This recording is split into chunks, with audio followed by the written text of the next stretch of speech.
ତମେ ଏଠି ଏକୁଟିଆ କଣ ଠିଆ ହେଇଛ? ତମ ସାଙ୍ଗମାନେ କେହି ଆସିନାହାନ୍ତି କି? ଏତେ ଜଲ୍ଦି କାଇଁ ଆସିଲ? ଆଉ ଟିକେ ଡେରି ଆସିଥିଲେ କଣ ହେଇନଥାନ୍ତା? ନାଇଁ ମୋର କଥା କଣ କି ମୋର ଟିକେ କାମ ରହିଗଲା ତ ସେଥିପାଇଁ ଟିକେ ଲେଟ୍ ହେଇଗଲା ସରି। ଆଚ୍ଛା ମୁଁ ଗୋଟେ କଥା ବୁଝିପାରୁନି, ସବୁବେଳେ ମୋର ଯେତେବେଳେ କାମ ଥାଉଛି ତମର ସେତେବେଳେ କାଇଁ କାମ ଥାଉଛି? ମତେ ଯାହା ଲାଗୁଛି ମୁଁ ତମ ପାଇଁ କିଛି ନୁହଁ, ଇଭେନ୍ ଫରକ ବି ପଡୁନି ତମକୁ।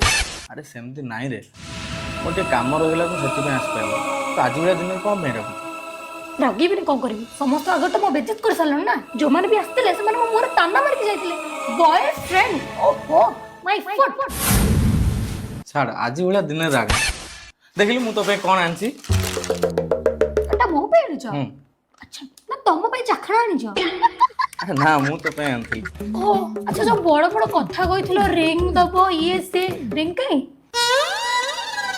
ରିଙ୍ଗ ମୁଁ ଆଜି ଆସିଲା ବେଳେ ମୋ ପଇସାଟା କୋଉଠି ହଜିଗଲା ତ ସେଥିପାଇଁ ମୁଁ ରିଙ୍ଗ ଆଣିପାରିଲିନି, କିନ୍ତୁ ମୁଁ ପ୍ରମିସ କରୁଛି ଆରଥର ତୋ ପାଇଁ ନିହାତି ରିଙ୍ଗ ଆଣିଦେବି। ଆଚ୍ଛା ଏମିତି କେତେ ପ୍ରମିସ ଆଉ କରିବ? ଇଭେନ୍ ମତେ କହିବ ନା ତୁମକୁ ଦବା ପାଇଁ ନା ତମ ଅକାତ ନାହିଁ, ଅକାତଲେସ୍ ଲୋକ। ଆଉ ଯଦି ଅକାତ ନଥିଲା ଭଲ କଣ ପାଇଁ ପାଉଥିଲ? ମୁଁ ଆଜି ବହୁତ ଭଲସେ ବୁଝିଗଲି ବେ, ଏ ଦୁନିଆରେ ଭଲ ପାଇବାର କିଛି ବି ମୂଲ୍ୟ ନାହିଁ। ଯଦି ଇଜ୍ଜତ ଅଛି ନା ସେଟା କେବଳ ପଇସାର। ଠିକ ଅଛି ତୁ ତମ ହୃଦୟକୁ ଭାଙ୍ଗି ସାରିଲୁଣି, କିନ୍ତୁ ଗୋଟେ କଥା ମନେ ରଖ, ମୁଁ ଏ ଭଙ୍ଗା ହୃଦୟ ନେଇ ଆଉ ବଞ୍ଚି ପାରିବିନି। ତାଠୁ ଭଲ ହବ ମୁଁ ଏ ଦୁନିଆ ଛାଡିକି ହିଁ ଚାଲିଯିବି।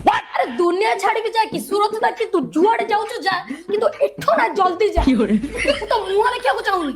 ମୁଁ ଯଦି ଚାଲିଗଲେ ତୁ ଖୁସି ହବୁ, ଠିକ ଅଛି ମୁଁ ଏ ଦୁନିଆ ଛାଡିକି ହିଁ ଚାଲିଯିବି।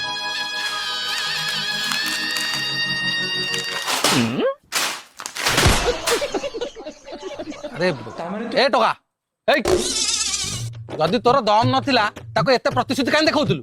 ରିଙ୍ଗ ଦେବି ଇଏ ଦେବି, ଆଉ ତୁ ବଡ ଦିନ ତାକୁ କାହିଁ ଦେଲୁନି? ଏଇ ତାକୁ ଉଠେଇଲ ବାବା।